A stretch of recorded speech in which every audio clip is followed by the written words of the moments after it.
आपण ही लढाई जिंकू शकू. उद्या काय काय घडेल मला माहित नाही. जगात बरंच काही चाललेलं आहे. मध्यंतरी मी एक छोटासा ट्विट केला, खूप गाजला.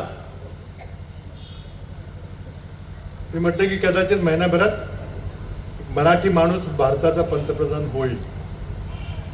कराडला बोललो मी.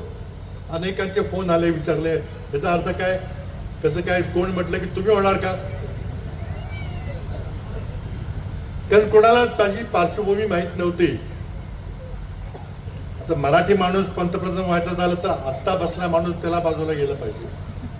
म्हणून आधी मी अधोरेखित केलं की नाव न घेता बहुतेक बदल घडण्याची शक्यता मला दिसते. आणि जर बदल घडला तर काँग्रेसचा काही पंतप्रधान होणार नाही, कारण आमच्याकडे बहुमत नाही. तर मग होणार हीच लोक, पण त्यांचा मग कोणताही दुसरा माणूस होईल, कदाचित मराठी माणूस होईल असा माझा संदर्भ होता. माझा इशारा होता 19 डिसेंबरला. कारण 19 डिसेंबरला अमेरिकेत संसदेने कायदा केलेला आहे. 19 नोव्हेंबरला कायद्यावर राष्ट्रपती ट्रम्प साहेबांनी सही केली आणि तो कायदा झाला. आणि कायद्यामध्ये असं म्हटलेलं आहे की अमेरिकेत एप्स्टीन नावाचा एक माणूस होता, इस्रायलचा गुप्तहेर होता.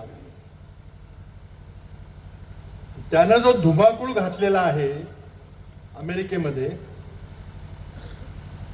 त्याचा पर्दाफाश होणार आहे. तो आपल्या विविध प्रासादामध्ये, मोठ्या मोठ्या हिमल्यामध्ये, बंगल्यामध्ये सगळे कॅमेरे ठेवून, व्हिडिओ करून सगळ्या बड्या बड्या मोठ्या लोकांची छायाचित्रण केलेली आहेत. ती सगळी छायाचित्रणं, ते सगळे फोटोग्राफ अमेरिकन संसद कायदा करून एका महिन्याच्या आत म्हणजे 19 डिसेंबरला जाहीर करणार आहेत. यात कोणाकोणाची नावं आहेत, सोशल मीडियावर काही नावं चालू आहेत का मला माहित नाही. पण आजच 75,000 फोटोग्राफ पब्लिश झालेले आहेत. 20,000 ईमेल्स प्रकट झालेले आहेत. त्यामध्ये अमेरिकन संसदेने सांगितले की हा डाउनलोडेबल डेटा पाहिजे, हा सर्च करता आला पाहिजे. निवडणूक आयोग ज्याप्रमाणे मतदार याद्या कम्प्युटरवर आपल्याला तपास म्हटलेलं नाही, या डाउनलोडेबल आणि सर्चेबल ही माहिती असेल आणि कोण कितीही मोठा व्यक्ती असला तरी आम्ही त्याला संरक्षण देणार नाही. ती सगळी माहिती जाहीर होणार आहे. 19 डिसेंबरला काय होतं मला माहित नाही. उलट सुलट चर्चा चालू आहे. कोणाकोणाची नावं आहेत, काय काय आहेत, कोणी काय काय कारनामे केलेले आहेत. आणि त्यामुळं चळवळीचा मुख्य आत्मा आहे की आशा सोडायची नाही.